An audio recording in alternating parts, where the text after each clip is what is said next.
سوات میں شریعت کے نفاذ کے لیے آگے آئے ہیں اور ان سے ریاست نے لیکن پھر وہ بھی عسکریت دیکھی ہے. تو یہ سیاسی جدوجہد کو عسکریت میں بدلتے پاکستان نے بہت دیکھا ہے. آج ہم عمران خان کو بھی دیکھ رہے ہیں. یہ جو صلاحیت کا لفظ ہے یہ ظاہر کر رہا ہے کہ آپ یہ تاثر دے رہے ہیں یا آپ کے سوال میں یہ تاثر موجود ہے کہ شاید تحریک انصاف کے اندر ایک باقاعدہ ملیٹنسی کی تربیت دی گئی ہے اور ایک باقاعدہ ملیٹنٹ ونگ ہے, چاہے بغیر کسی یعنی باوردی نہیں ہے لیکن ایک ملیٹنٹ ونگ ہے جو مسلح ملیٹنٹ ونگ ہے جو تربیت یافتہ ہے. وہ جو ٹی ٹی پی کے لوگوں کی یا سوات کے کچھ لوگوں کی جو بات ہوئی تھی آج سے 3 دن پہلے, میں آپ کو بہت ساری سیاسی جماعتوں میں ایسے لوگ دکھا سکتا ہوں کہ جن کا جرائم پیشہ بیک گراؤنڈ ہے, جو کرمنلز ہیں, جو ایون پی ٹی آئی کے اندر لوگ ہوں گے, جو بھتہ خور بھی ہوں گے, جو قبضہ گروپ کے لوگ بھی ہوں گے, اور ہر جماعت میں وہ چونکہ لوگ جوائن کرتے ہیں پولیٹیکل پارٹیز میں کو, لوگ ان میں شامل ہو جاتے ہیں, ان کے ووٹر بھی ہوتے ہیں, ان کے جلسوں میں بھی آتے ہیں. بہرحال سیاسی جماعتوں کو دیکھنا چاہیے کہ اگر وہ آفیشلی کسی کو ڈیزگنیٹ کر رہے ہیں اپنی پارٹی کے اندر, ایک ہے کارکن ورکر اور ایک ہے کوئی آفس ہولڈر, اگر کوئی ایسا شخص تحریک انصاف میں آفس ہولڈر ہے کہ جس کا کوئی ایسا ٹیررزم یا ملیٹنسی ریلیٹڈ بیک گراؤنڈ ہے تو یہ تو اچھی بات نہیں ہے, کون اس کو سرائے گا, اور عمران خان کو فوری طور پہ اس کا نوٹس لینا چاہیے. لیکن بعض اوقات بہت ساری چیزیں میں نہیں یہ کہوں گا کہ نواز شریف جان بوجھ کے ملیٹنٹس کو بھرتی کرتا ہے, میں یہ نہیں کہوں گا کہ آصف زرداری جان بوجھ کے ملیٹنٹس کو بھرتی کرتا ہے پارٹی, میں تو یہ نہیں کہوں گا. تو میں یہ بھی نہیں کہہ سکتا کہ عمران خان جان بوجھ کے ملیٹنٹس کو بھرتی کرتا ہے پارٹی کے اندر. اس وقت جو سینیریو ملک میں چل رہا ہے مزمل صاحب, آپ اس سارے سینیریو کو کانٹیکسٹ سے ہٹا کر 1, 2 یا 4 یا 6 واقعات کی بنیاد پر ایک پکچر اگر سامنے رکھیں گے تو وہ کانٹیکسٹ کے ساتھ نہیں ہو, پھر تو بہت خوفناک تصویر نظر آئے گی. اب کانٹیکسٹ بھی تو دیکھیے نا. کانٹیکسٹ یہ ہے کہ ایک شخص کے خلاف ایک شخص ایک پولیٹیشین ہے, پولیٹیکل ایکٹیوسٹ ہے, اس کا رائٹ ہے پولیٹکس کو ایکسرسائز کرنا. وہ جب ایکسرسائز کرنے لگتا ہے تو آپ کہتے ہیں نہیں ہم دفعہ 144 لگائیں گے تاکہ تم باہر نہ نکلو. جب وہ اس دفعہ 144 کے خلاف جو کہ کولونیل دفعہ ہے, جب وہ اس کے خلاف باہر نکلتا ہے رائٹ ٹو اسمبل اور رائٹ ٹو پروٹیسٹ کو ایکسرسائز کرنے کے لیے, تو آپ کہتے ہیں ہاں اب آیا نا ہمارے گھٹنے تلے, اب ٹھوک تو اس کے اوپر 144 کی خلاف ورزی کی FIR. پھر آپ FIR لگاتے ہیں, پھر آپ اس کے اوپر آپریشن کرتے ہیں پکڑنے کے لیے. جب آپ آپریشن کرتے ہیں پکڑنے کے لیے تو وہ آگے سے مزاحمت کرتا ہے جو کہ آپ نے پولیٹیکل وکٹم کیسز بنا دیے. تو ایک پورا سائیکل ہے نا. امیر عباس صاحب دفعہ 144 عمران خان اپنے دور حکومت میں بھی لگاتے رہے ہیں, اور اب ایک منٹ بات سن لیں, اپوزیشن کے جلسے جلوسوں کے وقت بھی لگاتے رہے ہیں, لیکن کسی اپوزیشن جماعت نے اس 144 کی دفعہ کے نتیجے کے خلاف ڈنڈے نہیں اٹھائے اور ریاست کے ریٹ کو اس طرح چیلنج نہیں کیا جیسے عمران خان کر رہے ہیں. سوال یہ ہے کہ 144 کی دفعہ کے خلاف گرفتاریاں بھی دی جاتی رہی ہیں کہ لوگ 5 یا 10 کی ٹولی میں جمع ہوتے تھے اور کہتے تھے 144 کی خلاف ورزی ہوئی, آپ ہمیں گرفتار کر لیں, جسے کہ ہم سول نافرمانی بھی کہتے ہیں پرامن طریقے سے کہ آپ نے قانون توڑا ہے اور گرفتاری دے دی ہے.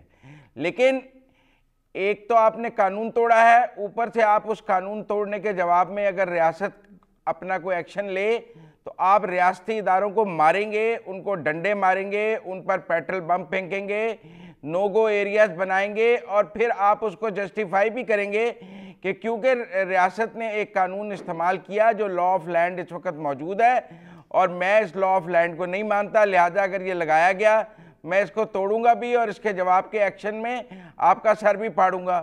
60 پولیس اہلکار جو ہیں وہ پھٹے ہوئے سر کے ساتھ ہسپتالوں میں ہیں.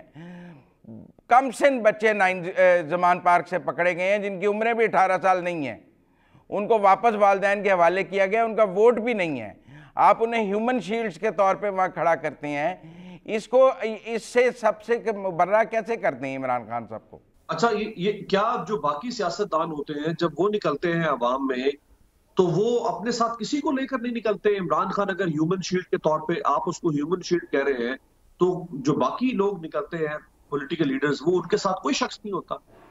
جب وہ جلسوں میں جاتے ہیں, ریلیز میں جاتے ہیں, جب وہ مزاحمتی تحریکیں شروع کرتے ہیں, ان کے ساتھ کوئی نہیں ہوتا, وہ اکیلے ہوتے ہیں. چھت پہ ٹرکوں کی چھت پہ چڑھ کے وہ نکل رہے ہوتے ہیں, ان کے ساتھ اور کوئی نہیں ہوتا.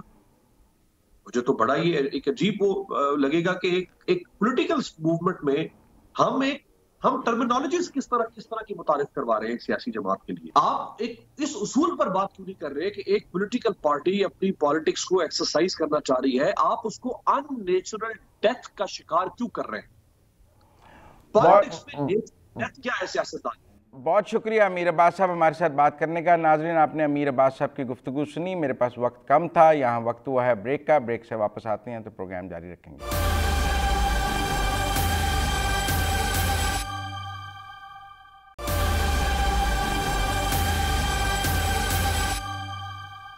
بریک کے بعد خوش آمدید ناظرین. ہمارے ساتھ موجود ہیں سینئر صحافی تجزیہ نگار افتخار احمد صاحب. السلام علیکم افتخار صاحب. وعلیکم السلام. افتخار صاحب, اب تو پولیس کی گاڑی جہاں نظر آ رہی ہے, پی ٹی آئی والے اس کو آگ لگا دیتے ہیں, نہر میں پھینک دیتے ہیں, چاہے وہ ان پر ایکشن کے لیے نہ ہی آئی ہو. تو یہ تو اب پولیس اور پی ٹی آئی کے درمیان عملی طور پہ لڑائی نہیں شروع ہو گئی, آپ کو لگتا؟ نہیں, مسئلہ یہ ہے کہ ریاست جب کمزور ہو جائے تو نتائج پھر یہ نکلتے ہیں جو نکل رہے ہیں. ابھی تو آپ ایک صوبے میں دیکھ رہے ہیں, ایسے واقعات تمام صوبوں میں ہو سکتے ہیں کیونکہ ریاست تو ختم ہو چکی ہے. ریاستی ڈھانچہ کولیپس کر چکا ہے پچھلے 2-1 سال میں. جس طریقے سے ریاست کو چلانے کی کوشش کی گئی اس کے نتائج یہ نکلنے ہیں جو آپ دیکھ رہے ہیں. نہیں, پر آپ کے خیال میں عمران خان صاحب جو جس طرح کی طاقت کا مظاہرہ کر رہے ہیں ایک سیاسی جدوجہد کے اندر, کیا سیاسی جماعتوں کو ایسی طاقت کا, فورس کا استعمال کی اجازت ہو سکتی ہے؟ پہلی بات ہے کہ ثابت کیا جائے کہ یہ وہ کر رہے ہیں. آپ کی تو کوئی عدالت یہ ثابت نہیں کر پائی, نہ ہی آپ کا کوئی استغاثہ کسی عدالت میں 48 گھنٹے بھی تسلیم کیا گیا. 48 گھنٹے میں تمام لوگوں کو یا تو ان کی ضمانت لے دی گئی ہے یا اس کی پرواہ نہیں کی گئی ہے. اور جو گرفتاریاں اس حوالے سے ہو رہی ہیں ان کو کہا جا رہا ہے کہ یہ سیاسی بددیانتی ہے اور یہ بدلے کی سیاست میں حکمران طبقات کر رہے ہیں.